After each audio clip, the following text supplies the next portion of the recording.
maka hentikan menfitnah habaib Ba'alawi. Kenapa kita harus membahas hentikan memfitnah habaib Ba'alawi? Assalamualaikum warahmatullahi wabarakatuh. Bismillahirrahmanirrahim. Alhamdulillah. Assalatu wassalamu ala rasulillah Muhammad ibn Abdillah wa ala alihi wa sahbihi wa mawala amma ba'du. Baik ikhwatal iman yang dirahmati oleh Allah subhanahu wa ta'ala, dimanapun anda berada, semoga tetap di dalam lindungan Allah dan rahmatnya Allah, dan semoga Allah memberkahi umur kita dan memberkahi rezeki kita serta kehidupan kita, amin Allahumma amin. Baik ikhwatal iman yang dirahmati oleh Allah subhanahu wa ta'ala, ini ada sebuah nasihat buat kita dari Dr. Kiai Haji Badruddin Subeki MHI.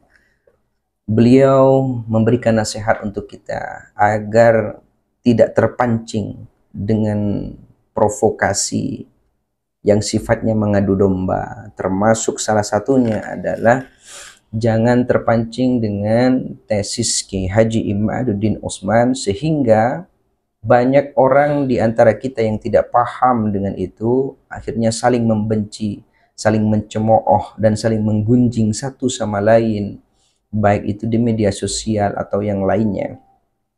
Maka dari itu, Kiai Haji Badruddin ini memberikan nasihat kepada kita untuk tidak saling memfitnah satu sama lain, mengajak seseorang untuk membenci yang tadinya senang, akhirnya membenci, memprovokasi orang yang tidak tahu apa-apa menjadi seorang pembenci. Jadi nasihat kepada kita semua. Mari kita dengarkan nasihat beliau. Maka hentikan menfitnah habaib Ba'alawi. Kenapa kita harus membahas hentikan memfitnah habaib Ba'alawi? Karena akhir-akhir ini kita dikejutkan dengan perpecahan umat Islam yang sudah kondusif, sudah tentram, aman, sejahtera. Tiba-tiba ada sebuah tesis yang ditulis oleh Kiai Haji Imaduddin Utsman Al-Bantani sebagai karya ilmiah, baik itu skripsi, tesis atau disertasi, tentu sudah diuji baru dipublikasi. Tetapi ada kejanggalan-kejanggalan kajian tesis itu. Kejanggalan pertama, ini secara akademisi, karena yang disebut karya ilmiah itu kan mengandung beberapa hal. Pertama harus dilihat dari metodologi penelitiannya, kemudian penulisan, metode penulisan, dan substansi atau konten dari tesis, disertasi atau skripsi, dan juga tidak boleh dilupakan tujuan skripsi atau tesis itu. Di dalam sebuah penelitian karya ilmiah, ketika bicara tujuan itu ada dua, guna dan manfaat.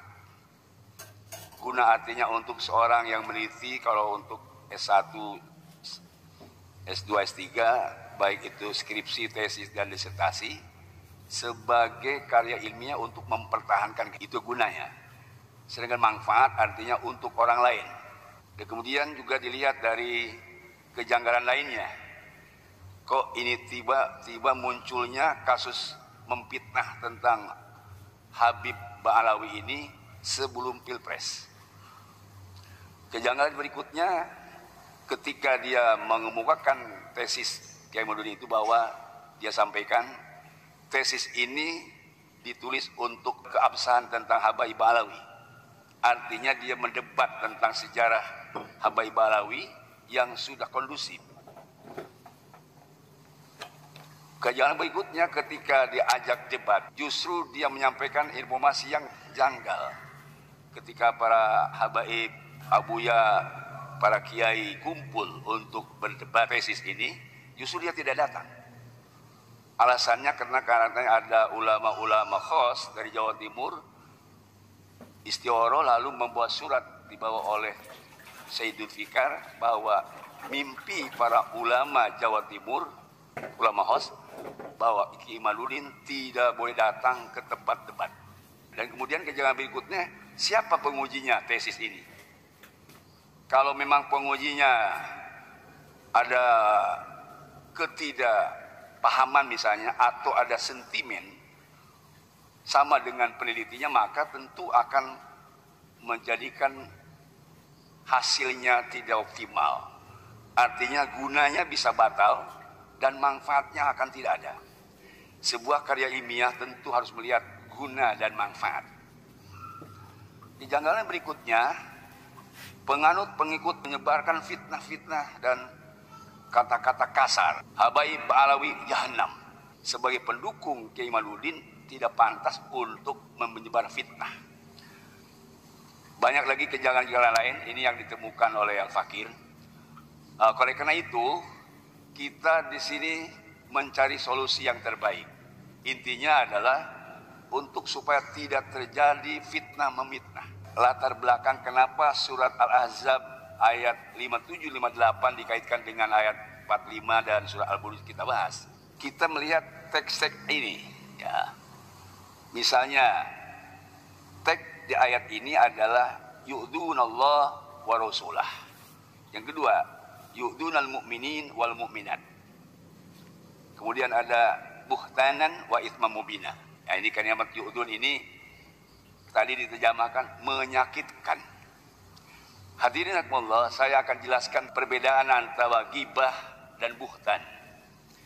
Kalau ghibah itu diterjemahkan mengguncing, karena dia tidak senang kepada seorang, marah sehingga dia mengguncing. Ghibah bahasa Arabnya. Dan ini di Quran dijelaskan, la yaghtab ba'dukum ba'dha. Tidak boleh menggunjing salah seorang kepada yang lainnya. Kemudian apa disebut buhtan? Nah, buhtan itu lebih jahat daripada ghibah. Kalau buhtan itu ada kebencian. Karena benci, bukan marah tadi itu, sehingga dia melakukan perbuatan yang menyakitkan. Itu disebut buhtan. Buhtan itu kalau diterjemahkan bahasa kita mengada-ada. Atau kalimat buhtan dan isma mubina kalau dikaitkan dengan soal buruj itu memfitnah. Sebab fitnah itu karena membenci dia memfitnah. Kalau tadi tidak senang dia hanya ghibah saja. Ya, ini perbedaannya. Makanya ketika Rasul ditanya oleh para sahabat, ya Rasulullah mal ghibah, apa yang disebut ghibah? Rasul sampaikan dzikruka akhaka bima yukrihu. Kamu menyebut saudara kamu yang dia tidak senang. Ya, itulah tadi nasihat dari beliau dengan penjabaran yang sangat luas menurut saya, ya.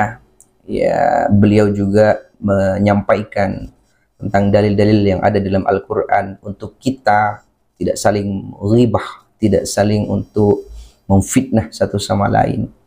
Ini adalah satu pelajaran yang bisa kita ambil, bahwa apapun yang terjadi, jangan sampai kita terpancing sehingga saling membenci dan memfitnah. Hentikan fitnah saling memfitnah itu. Jadikan Islam ini adalah rahmatan lil alamin. Jadikan Islam ini adalah sebuah kedamaian dan sebuah keindahan. Dan jangan jadikan Islam ini sebuah kekeruhan. Semoga Allah tetap memberikan anugerah kepada umat Islam seluruh dunia, khususnya Nusantara ini, khususnya umat Islam di Indonesia, agar selalu di dalam kehidupan yang damai, di dalam kehidupan yang tentram, rukun, akur, dan dijauhkan dari perselisihan dan permusuhan. Semoga bermanfaat. Assalamualaikum warahmatullahi wabarakatuh.